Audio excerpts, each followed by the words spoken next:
and what you need to do to survive. Hungry man will eat, but if you don't know how to get the food, you'll starve. Yeah, it's about that, and I think it goes back to decision making, right? Part of it is about this making good decisions.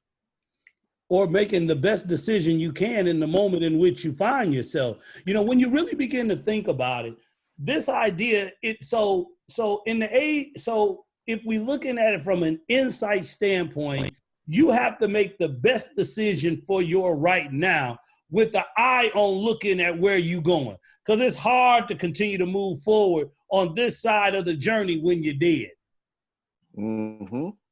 So you literally have to try to make the best decision that you can that will impact your right now, but doesn't hinder so much of what you have going. So one of the things that I learned, and I just want to throw up in the air for y'all to chime in on, is this idea of laying down.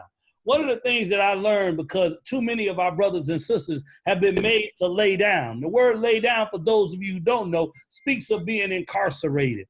And they had to go lay down for a year, 2 years, 5 years, 7 years, 10 years, some even 20 years, who are given these sentences that may not even fit the crime, but because of poverty and bad and not having good legal representation, and also being a person of color, you end up getting charged with twice as much, so that when you plead it down, you're still getting double the time. And so people are going to lay down. And could it be, y'all, when they talk about it's better to say there he go than there he lay, meaning that now we have picked up that felony, which now hinders the rest of the journey in which we find ourselves in right now. And so what is the insight that we need to take away from this idea that folks really want us to go lay down? Because that's why it's called the prison industrial complex.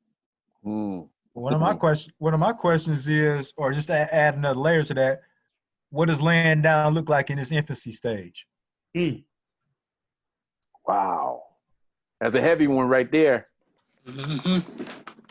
Because come on, Todd, jump in. Give us more, man. Give us more.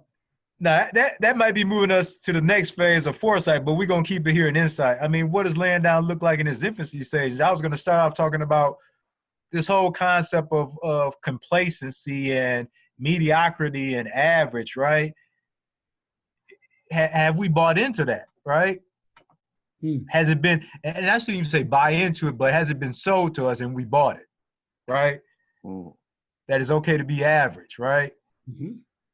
It's okay to be complacent. It's okay to be content. It's okay to be mediocre, right? Right. I challenge my boys. I say, man, you find me the word teenager in the Bible. It ain't in there. You move from boyhood to manhood. It wasn't no time to hang out and figure it out. It's like you 12, 13, now you're a man. Now I'm gonna treat you like one, right? You either gonna what? Run with the dogs and stay on the porch and piss like a pup. It's gonna be one of them too. You see what I'm saying? You're gonna run with the big dogs or you're gonna stay on the porch.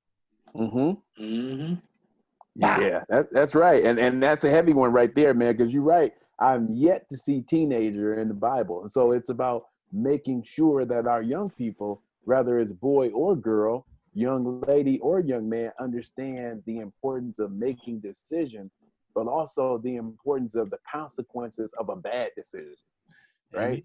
One of the things that I say to my children all the time is that, hey, when you say yes to something, you got to say no to something else. And when you say no to something, you got to say yes to something else. But you got to make a decision. You just can't lay down. Right. Because I hate my kids be telling me, I ask them a question, they say, I don't know. I'm like, player, it's too much technology, man, to access information for you to say, I don't know. Just make something up. I'd rather you be wrong than to sit there, man, in mediocrity and be like, I don't know. Because you being lazy. You see what I'm saying? You being lazy. And you can make the argument like, you intimidating them, honey, right? That's what the wife said. You intimidate them, right? They don't want to answer. I'm like, come on now. They ain't no boys. They 13, 16, 19. They ain't your babies no more. They ain't your baby. And I think sometimes, once again, they want to make sure that they're safe. But I think sometimes our community hinders the growth and development, the responsibility and ownership that's going to be faced or presented to them when they become a man, right? Mm-hmm. I can't hold your hand no more, player. Mm-hmm. I'm not taking care of you, your children, your wife. I'm not. That ain't my role. That ain't my responsibility. Mm-hmm. You know, our family would say, if you make them, you gonna take care of them. There you go. Yeah, I think that's important. You got to remember, and that's something that we have to continue to teach going forward as we have this conversation about insight. Is teaching that idea that, you know what, hey, the expectation is that you will be able to make a decision, and you will, if you don't have the answer, that you will find the answer. But it's not okay to sit in this place of just being complacent and being in some cases just ignorant. You can't do it. It's not appropriate, and it's not acceptable. Yeah.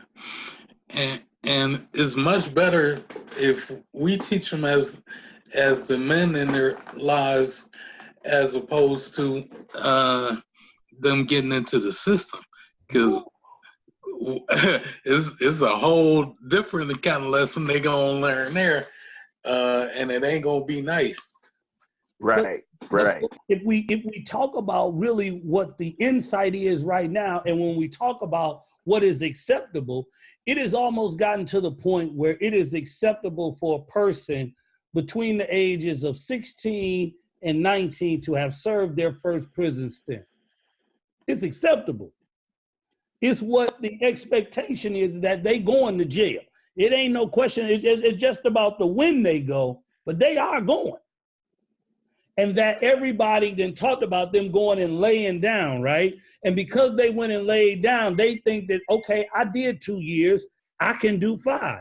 I did 5 years, I can do 10. I did 10 years, I can do another 5. But they don't take the time to add up 10 plus 5 plus 7 plus 2 equal half of your life you've been incarcerated and not really living at all. But it's the difficulty in doing the numbers or doing the math that makes that right there a possibility or a point.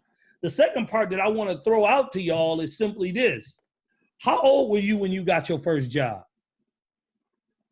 For me, I was 13, and that's not even including the paper route that I had when I was in elementary school. That was your first job. My first job was a paper route, and I was 10, 11 years old throwing papers in the neighborhood.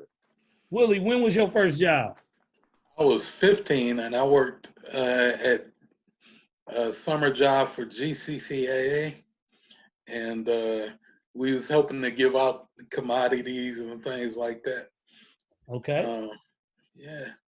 Todd, what was your first job? Man, I'm trying to think, man, because in our neighborhood, man, them old heads would give you work to do because they knew that was going to keep you out of trouble. Mm-hmm. So like 12, 13, I'm cutting people's lawns, man. I'm helping the older cats in the neighborhood with their paper route.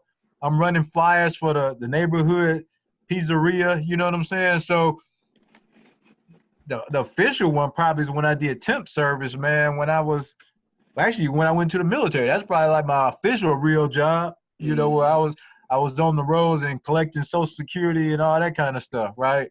Mm-hmm. But like I said, the younger, when I was 12, 11, I think, man, the informal job, right? Like when I was probably like 8 or